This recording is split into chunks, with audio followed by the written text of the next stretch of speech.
Bonjour Benjamin, Bonjour. est-ce que tu peux te présenter? Bonjour Maker Tour. Merci. Est-ce que tu peux te présenter et nous présenter le lieu dans lequel on se trouve aujourd'hui? Alors, je suis Benjamin Picarlu, un des 3 fondateurs d'Usine.io.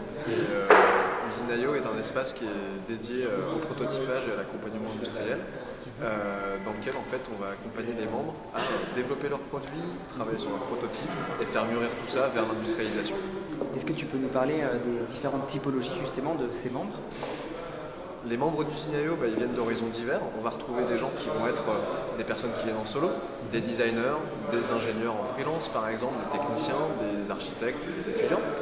On a aussi des membres qui viennent organisés en start-up. Donc là, c'est leur première entreprise souvent. Ça peut être ou alors des gens qui sont issus de l'industrie qui développent un premier produit en dehors de leur grande boîte.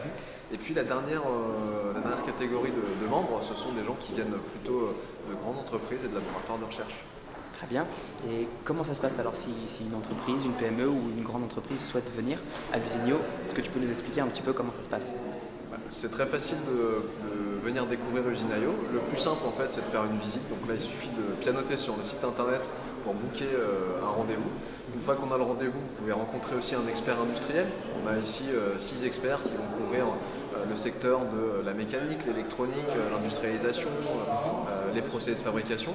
Et grâce à ça, on va pouvoir vous accompagner à ensuite vous abonner tout simplement en ligne et puis au travers de différents programmes. Alors on a une formule très standard qui va permettre d'accéder à la ressource et aux questions techniques qu'on peut poser à des experts.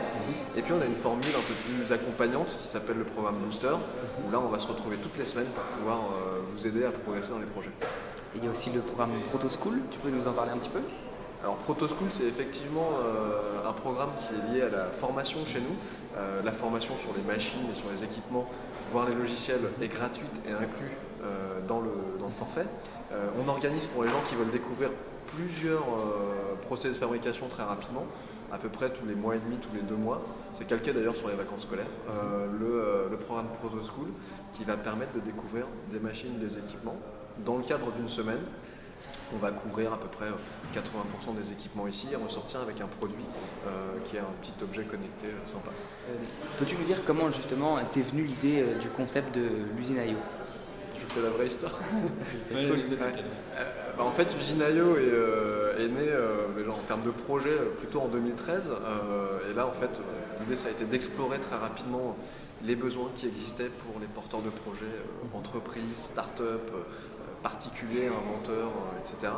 Et en fait, c'est une maturation qui vient d'il y a beaucoup plus longtemps.